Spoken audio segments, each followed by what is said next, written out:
অল্প কফি নিয়ে বসলাম, দীপ কফি করলো। আমি সমস্ত ঘরের যা কাজ আছে সমস্ত কিছু কমপ্লিট হয়ে গেছে, শুরু আছে হুড়ুকে খাওয়ানো। তো হুড়ু খাবে বলে বসে আছে, দেখবে সিদ্ধ ভাত। সিদ্ধ ভাত তো প্রিয় খাবার একটি খাবারের মধ্যে। তো যেই বলেছি সে একভাবে বসে আছে, সিদ্ধ ভাতটা খাবে। তাহলে যে কফিটা আমি খেয়ে নিই, ঠান্ডাও হয়ে গেছে, আর ভাতটাও ঠান্ডা হয়ে আসবে। যে ফ্যানের হাওয়াটা একদম ঠান্ডা করে ওকে খাইয়ে রেডি হয়ে নেবো। আর আমার কোনো কাজ নেই, শুধু ওই ব্যাগে অল্প জল ভরবো আর ছাতা ভরবো, তাহলেই হয়ে যাবে। বলা যায় না, নিজের কাছে নিজের সম্বল থাকাটা ভালো। বাইরে এখন কি পরিস্থিতি থাকবে না থাকবে, এখন রোদে দাঁড়াতে হতে পারে কিনা, বা যাওয়া আসা করতে হতেও পারে কিনা। তো রোদ যা উঠেছে সকাল থেকে, রোদে ভীষণভাবে তাপ, মানে ঘরে আমি থাকতে পারছি না, এত গরম পড়েছে। সারাদিন তো আজ পড়েই আছে।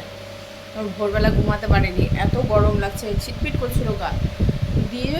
4টের সময় ঘুম ভেঙেছিল, তো উঠে কি মন ভুলে যে ঘরের গেটটা না খোলাই রাখি। আবার এই একদিকে ভয় পাচ্ছিলাম হুলুর জন্যে, যে গেট খোলা থাকলে হুড়ু একদম দৌড় দিবে আর আওয়াজ পেলেই চিৎকার করবে। তো দেখছি না, ওই যে অতটুকুটায় ঘুম দিলাম। অ্যালার্ম বেজেছিল, অ্যালার্মে ঘুমও ভেঙেছিল, কিন্তু ওই যে ঘুম না হলে যা অবস্থা হয়, দিয়ে তো ধসমসে উঠলাম। উঠে এই তো যা কিছু সব তোমাদের সামনে। ওখানে ভাত রাখা আছে, বাড়িতে বেরিয়ে দিয়েছি যে একটু ঠান্ডা হলেও ঠান্ডা হবে। ছাতা পাওয়া গেল না, অনেক রকমভাবে খোঁজা হলো। তো এই যে ছোট্ট একটা জলের বোতল নিয়ে নিলাম, তো ঘাড়ের বড়োর ব্যাগ নিলাম না। আর এখানে রুমাল নিয়েছি, বড় রুমাল, ওটা তো ছোটো রুমাল আছে, নরম, বলা যায় না। আমি রেডি। এই প্যান্টটা পরলাম, এই প্যান্টটা পরে আমার ভীষণ আরাম লাগবে, মানে বেশ ভালো লাগে। তো ঢোলা ঢালার মধ্যে তো একটু হলেও গরম লাগবে ওই। আর এই গেঞ্জিটাই ঢোলা ছিল, আর অন্যান্য কালার ছিল, সাদা কালার ছিল, তারপরে ঘিয়া কালার ছিল। ওই গেঞ্জিগুলো না মাপে মাপে, ঢোলা ঢালা যদি হতো ওই গেঞ্জিগুলো তাহলে ঠিক ছিল। কালো তো গরমও লাগবে বেশি রোদ্রে, তাড়াতাড়ি বেরোবারই কথা ছিল, কিন্তু যাই হোক, যে সময় বেরোচ্ছে সেই সময়টাই অনেক।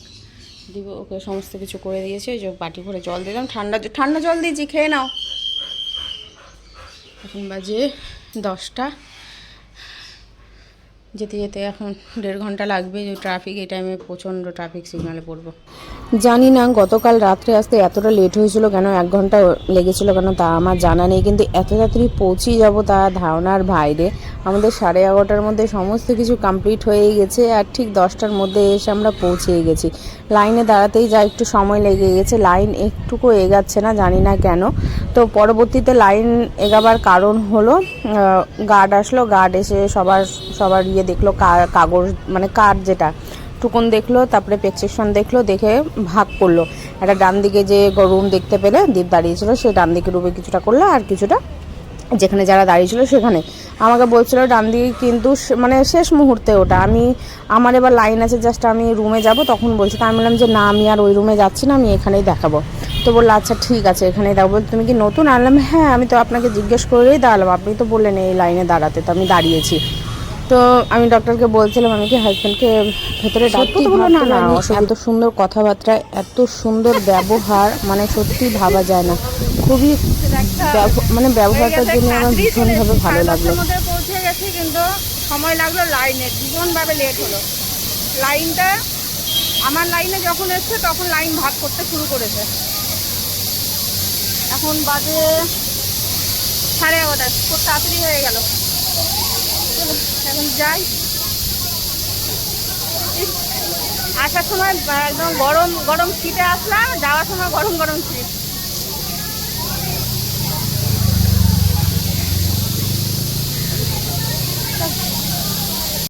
হাত মুখ ধুয়ে ফ্রেশ হলাম, জল নেই, মোটর ছাড়াও যাবে না, কারেন্ট নেই। আরও তাড়াতাড়ি বাড়ি আসতাম, এক জায়গায় গেছিলাম, দীপের বললো একটা কাজ আছে, তো যাই তাহলে। ওখান থেকে ওখানে বেশিক্ষণ লাগবে না। তো এখন বাড়ি আসলাম, 1টা বাজে বাড়ি আসলাম, 12টার মধ্যে বাড়ি চলে আসতাম। 11:30টার মধ্যে সমস্ত কিছু কমপ্লিট হয়ে গেছিলো। শরীর চলছে না, এত খিদে পেয়েছে। এক জায়গায় দোকানদার লস্যি দেখলাম, বলো খাবার? হ্যাঁ খাবো। তাহলে আমি লস্যি খেয়ে নিই, অল্প গুড় দেখতে পেলাম, গুড়ও নিয়ে নিই। গুড়টা নিতে হবে বলে লস্যির দোকানে দাঁড়ালো না, সামনে কোথাও খাবে। সামনে খুঁজতে খুঁজতে খুঁজতে খুঁজতে বাড়ি আসলাম। হ্যাঁ এত কি বলবো, দিয়ে আর দোকান দাও। ওটা কি দেবো তোমাকে? আমি এটা দাও একটু, কাঠো ওখানে নাই কিছু। আমি তো বাড়ি আসলাম, যে নিয়ে আসলাম, বাড়ি আসলাম, নিয়ে আসলাম।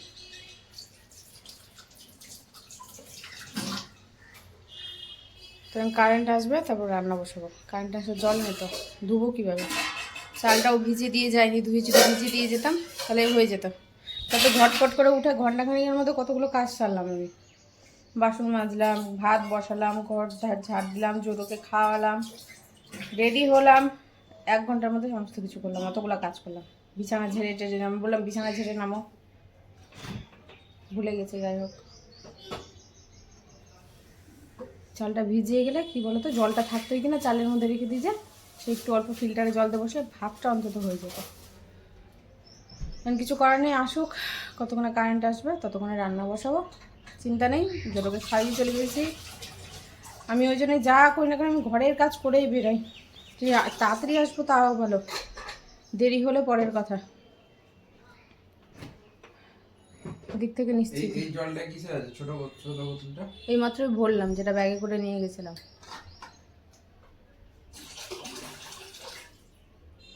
ঠিক আছে, ওষুধ দিয়েছে, ওষুধ খেতে বললো 1 মাস দেখতে বললো, খেলাম তো, গলা ভেজা একটু খেয়েছি, ঠান্ডা জলই খেলাম। 1 মাস খেতে বললো, তারপর 1 মাস পর যেতে বললো, তারপরে কিছু একটা বলবে। এই যে হাতটা ফোলা আছে না, এই হাতটা ফোলার জন্য গেছিলাম। অনেক দিন হয়ে গেছে তো, ব্যথাটাতে কিছু নেই, বহু বছর হয়ে গেছে। আমার পড়ে যাওয়া ক্লাস 9, সবে উঠেছি, স্কুল ছুটি, ছাদে উঠেছিলাম, ছাদে না পাঁচিলে উঠলাম, উঠে এত দোষী পড়া ছিলাম, খুবই ছিল আমার মধ্যে। পেয়ারা পারলাম, এবার পেয়ারা পারতে গিয়ে যাই হোক, আগে তো মই সিঁড়ি তো অত করতো না কেউ, মই করতো, ময়ে উঠানামা করতো। আর কি করতো, পাঁচিলের উপর দিয়ে ইটের থাকগুলো করা থাকতো শর্টকাটে উঠার জন্য ছাদে। হয়েছে এত বড় বড় বিলেতি আমরা, তোমরা কি আমরা বলো জানি না, হ্যাঁ আমরা বিলেতি আমরা বলি, বড় আমরা যেটা থাকে, শ্বাস বেশ থাকে না ভালো, মিষ্টি থাকে, টকও থাকে, পাকলে মিষ্টি হয়। আর একটা ছোট এরকম একটা আমরা হয়, তো ওই বড় আমরা দেখে, না বিলেতি আমরা ছিল না, না না না না আমরা গাছে ছিল, আমরাগুলো বেশ এই বড় বড় ছিল। পাড়তে উঠেছিলাম, ওই পাড়তে ছাদেই উঠেছিলাম, আর দাঁড়িয়ে ওই যে দেখেছি অতটুকুই মনে আছে আমার, তারপর আর মনে নেই। আমার যখন চোখ খুলি তখন আমি হসপিটালের বেডে ছিলাম। কি হয়েছে কি বৃত্তান্ত কিচ্ছু জানি না, আমি কিচ্ছু জানি না, বাস এতটুকুই জানি আমরা পাতে ছাদে উঠেছি, জাস্ট আমি দাঁড়িয়ে দেখছি আমরাগুলো যে মানে পারবো, তারপর আর কিছু মনে নেই। তো কলপারে পড়েছিলাম, পায়ের রড ঢুকেছিল, শিকগুলো বেরিয়েছিল কলপারে, যে রডগুলো, ওই রডগুলো ঢুকেছিল। তো যাই হোক, কিছু হয়নি, হাড়ের পাশ দিয়ে চলে গেছিলো, ওতে কিছু হয়নি। পায়ে এখনও পর্যন্ত আমার দাগ আছে, দেখতে পাবে বা পায়ে, এই যে এই যে, তো এই জায়গাটা মানে কিছু মনে হয় না। আর এই হাতটা তখন সেই টাইমে বলা হয়েছিল, ডাক্তার বললো কমে যাবে, তারপরে আর গুরুত্ব দেয়নি, হয়ও নি। হ্যাঁ, গুরুত্ব দেয়নি আর হয়ও নি। দিয়ে পরে 2বার আমাদের ওখান থেকে ডাক্তার দেখিয়েছিলাম, তো যাই হোক ছবি টবি তুলতে দিয়েছিল, বলেছিল যে জাস্ট ঘন্টাখানিকের জন্য ভর্তি হতে হবে, একটা সিরিঞ্জ দিয়ে টানবে, ভেতরে হাওয়া আছে। এখন জানি না কতটা সত্যি বা কতটা মিথ্যে। আর হয়নি যাওয়া, যখন ওই যে কানে শুনে নিলাম না যে কিছু সমস্যা নেই, কিছু নেই, থাক যাচ্ছি যাব, তারপরে তো কাজ বাড়ি, সত্যি কথা বলতে সময় হলো না। দিয়ে এখানে এলাম, এখানে একজনকে, ওই দ্বীপের একজনের সাথে আলাপ হয়েছে, একটা ডক্টরের সাথে, ও গেম খেলে, তো ওকে আমি হচ্ছে একটু দেখাই, বলা যায় না, কিচ্ছু নেই, ব্যথা বা কিচ্ছু নেই, জাস্ট ফোলা। তো ও দেখে বললো নাকি বাপরে এত বড় ফুলে আছে, এটা তো অনেক ভয়ের কারণ, তুমি ইউএসজি করাও। তো যাই হোক করাতে যায়নি, হয়নি করানো। কারণ ঠিকই কথা, অনেক দিন হয়ে গেছে তো, অনেক বছর হয়ে গেছে, সেই 2008 কি 9 সালে মাধ্যমিক দিয়েছি, বুঝতে পারছো, ক্লাস 9-এ হয়েছে। একটু হলেও ভয় ঢুকলো, যে বলা যায় না কি হয় না হয় এই সমস্ত। তো বললো বললো যে ব্যথা নেই, কোনো কিছু নেই। ডাক্তার দেখলো হাত দিয়ে ভালো করে, বললো কোনো সমস্যা নেই। তাহলে যদি ব্যথা থাকতো তাহলে একটা ভয়ের কারণ থাকতো, যখন তুমি বলছো ব্যথা নেই, বললো ওষুধ খাও 1 মাস, 1 মাস পর আসবে দেখাবে, তারপরে কিছু একটা, যদি না কমে তারপরে কিছু একটা ডিসিশন নেওয়া যাবে। একটা মলমও দিয়েছে লাগাবার জন্য, বললো মলমটা লাগাবে হাতে, আর ট্যাবলেট দিয়েছে। দেখ তো গল্প। অনেক কীর্তি করেছে, অনেক কীর্তি করেছে। আমার মার কাছে যদি বসা যায় আমার মা গল্প করবে। আমার ছেলেকে শোনাই গল্পগুলো মাঝে মধ্যে, কিন্তু মা খুব জ্বালিয়েছে আমাকে, খুব জ্বালিয়েছে। বাড়িতে থাকতে থাকতে না, আমি বাড়ি আগে থাকতাম না। আগে তো স্কুল প্রচুর ছুটি হতো, এখন তো স্কুল ছুটিই দেয় না। আগে খুবই স্কুল ছুটি হতো, বাড়িতেই থাকতাম না। আমি মাসির বাড়ি যেতাম, মাসির বাড়িতে থাকতাম, মামার বাড়িতে থাকতাম।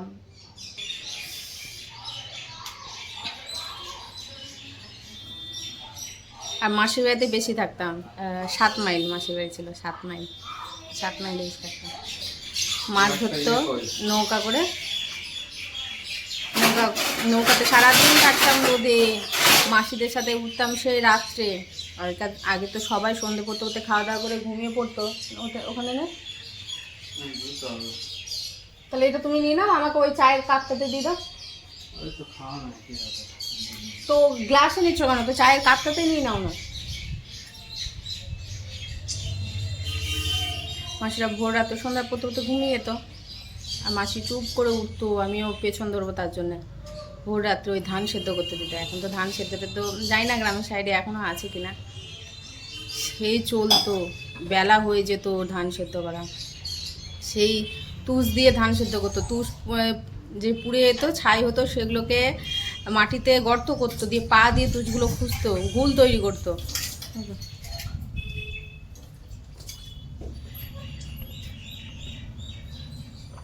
পাতলা জল হয়ে গেছে।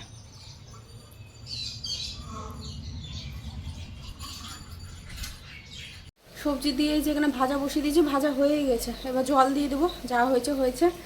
ভাত হয়ে গেছে, আম সেদ্ধ বসিয়েছি, শরবত করব। কালকেও করা হয়েছিল, ভালো লেগেছে খেতে। দীপ বলছে জল জিরা কোনটাতে? লাল ব্যাগটার মধ্যে? ওই যে তুমি মালদা যাওয়া বলছিলে, যে ইয়েকে নিয়ে, ওই তোমার ওই ছেলেটার নাম কি, তো ওর মধ্যে জামা অনেক ছিল না, গেঞ্জি প্যান্ট বাছাই করে রাখা ছিল। ওইটি জল ঢেলে দাও তো। ঘর মোছা হয়ে গেছে, বেলকানিও মোছা হয়ে গেছে। এই জল দিয়ে দিই মাংসতে, জল দিয়ে সেটি বোধ হয় বাকিটা এটা মুছে নেবো। ফ্যানটা ছাড়বো, তার তাড়াতাড়ি শুকিয়ে যাবে। তো দীপকে বললাম তুমি তাড়াতাড়ি বাথরুমে চলে যাও, জলটা সবে একদম ফুল ট্যাঙ্কি, ঠান্ডাও হয়ে আছে। ও বেরিয়ে পড়লে আমি এবার চলে যাবো, তা ঝটপট করে হয়ে যাবে। একটু খেয়ে ঘুম দেবো, রাতে ঘুম হয়নি তো, ভালো লাগছে না, কেমন যেন লাগছে। এতক্ষণ রোদে ছিলাম, কিছু মনে হয়নি, কিন্তু বাড়িতে আসা মাত্রই কেমন যেন মনে হয়। আমার মাথাটা তো গরম হয়ে যায় আমার ঘরে ঢুকলে, সত্যি কথা বলতে আমার ভালোই লাগে না। বাড়িতে ঢুকলেই মাথা গরম হয়ে যায়, সে কাজ করি বা না করি, বসে থাকি, কেমন একটা বোঝা বোঝা মনে হয় বাড়িতে ঢুকলে। হয়ে গেছে, ঢাকনা লাগিয়ে দেই, ফুটুক, তারপর ঢাকনাটা লাগাবো। ঠিক আছে, জামা প্যান্টগুলো যদি কাচবে, জামা প্যান্ট কাপড় মানে প্যান্ট জামা যেগুলো কাচার, এতক্ষণ ধরে ভিজে যেত। ট্যাঙ্কি ভরতে তো অনেক সময় লাগে, তখন যদি ভিজে যেত, যে 10 মিনিট 15 মিনিট ভিজে থাকতো, পরিষ্কার ভালো হয়। সারা রাত যদি সার্ফে কাপড় জামা ভিজিয়ে রাখা হয় তো খুব সুন্দর পরিষ্কার হয়, আমি দেখেছি। না ব্রাশ লাগে, না বাড়ি মারতে লাগে, জাস্ট থুপকালেই দেখেছি খুব সুন্দর পরিষ্কার হয়ে যায়। আর অনেক সময় জলে যদি ভীষণ পরিমাণে আয়রন থাকে, তাহলে কাপড় জামা পরিষ্কার হয় না ভালো, মানে কালারটা ঠিকঠাকভাবে আসে না। শুধু সার্ফের দোষ দিলেও চলে না, কোনো সময় জলেরও প্রচুর পরিমাণে যদি আয়রন হয়, তাই হয়, কালার নষ্ট হয়ে যাবে। তারপরে মানে ঠিক কাচার পরেও যেন একটা খ্যাসটা, মানে অন্যরকম একটা লাগবে, নোংরা নোংরা ভাব লাগবে, কিন্তু পরিষ্কার করাই হয়েছে। ওটা জলের জন্য হয়। আম সেদ্ধ হতে একটু সময় লাগবে। কাঁটা চামচ দিলাম তো, দিয়ে সেদ্ধ হয়। ওটা যদি আবার কেটে আবার দেওয়া যেত তো তাড়াতাড়ি সেদ্ধ হয়ে যেত। কেটে দিলাম না, যে জল দেয়। শ্যাম্পু করবো আবার মাথাতে, ঘামে ঘামে ওই দুটো দিন হেলমেট পরে গেলাম মাথাতে, তো ঘামে ঘামে দেখছি নাকি খুশকি হয়ে গেছে। নাহলে মাথাতে আমার খুশকি ছিল না, খুশকি সম্পূর্ণ একদম বিদায় হয়ে গেছিলো। সে 3 দিন পর মাথা ওয়াশ করছিলাম, বা 4 দিন পরেই করছিলাম, দেখছিলাম যে মানে না একটা চুল কোনো ভাব থাকলে যে একটা খুশকি মাথায় হাতের মধ্যে আসে, তো ওই জিনিসটা ছিল না। তো ওই 2 দিন দেখছি যে কাল থেকে মাথায় খুশকি হয়ে, আগের দিন থেকে হেলমেট পরলাম, যে এবার মাথায় ঘাম জমতে জমতে। একটা বিষয় ভেবে অবাক লাগছে, আমিও আউটডোর ডক্টর দেখিয়েছি, যেটার জন্য আমি দেখাতে গিয়েছিলাম। সেখানে আমাদেরকে টাকা দিয়ে আমাদের টিকিট কাটতে হয়, মানে ডক্টরকে যে দেখাবো সেই কাগজটা আমাদেরকে টাকা দিয়ে কিনে নিতে হয়। ডাক্তারের কাছে গিয়ে তবে ওর মধ্যে আমাদের যেটা সমস্যার ওষুধ সেই ওষুধটা লিখে দেয়। এখানে কোনো রকম কোনো কিছু নেই, লাইনে সবাইকে দাঁড়াতে দেখলাম, কিন্তু এখানে একটা কাগজের মধ্যে চিরকুটে একটা নাম্বারিং হিসাবেই দিয়ে দিয়েছে, ওটাই হলো তোমার নাম্বার। বাকি চেম্বারের ভেতরে দেখবে ডাক্তার, কিন্তু ওখানে ডাক্তারই নিজে কাগজটা দিয়ে দিচ্ছে আর একটা টাকাও এখানে লাগছে না। এবার টাকা দিয়ে ওখানে দেখি, এটাই একটু অবাক লাগার বিষয়টা লাগলো। তো খাবার নিয়ে বসে পড়েছি, শর্টকাটে খাবার, এটাই একদম অমৃত লাগবে খেতে। তো আমাদের ওখানে ডাক্তারকে একটা রুমের মধ্যে 5টা 6টা করে ডক্টর বসে, রুমটাও বেশি বড় না, ছোটোখাটোর মধ্যে 5টা 6টা, আর এখানে সবার আলাদা আলাদা পার্সোনাল রুম। এবার তুমি তোমার মতো করে তুমি দেখাতে পারো, তোমার সুবিধে অসুবিধে। আমার এটা সত্যি অবাক লাগলো ভেবে, মানে অনেক পার্থক্য, অনেক পার্থক্য, আর বেশ ভালোও লাগলো। পরিষ্কার পরিচ্ছন্নতা, ব্যবহার, কথাবার্তা সব কিছু ভালো লাগলো।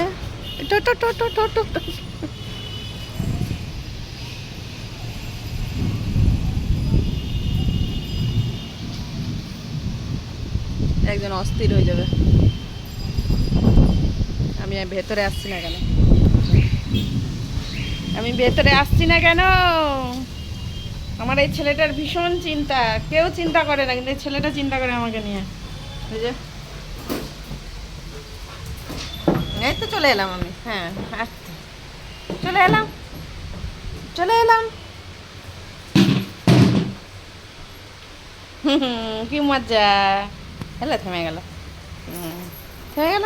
আমি জানি তো ছাটপাটানি তোমার। জলটা ফেলা হলো না।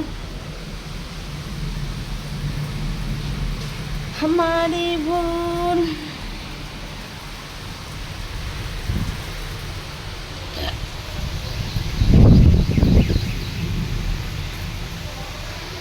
ও জানলা বন্ধ করতে হতো না বাবা। দেখি বৃষ্টি,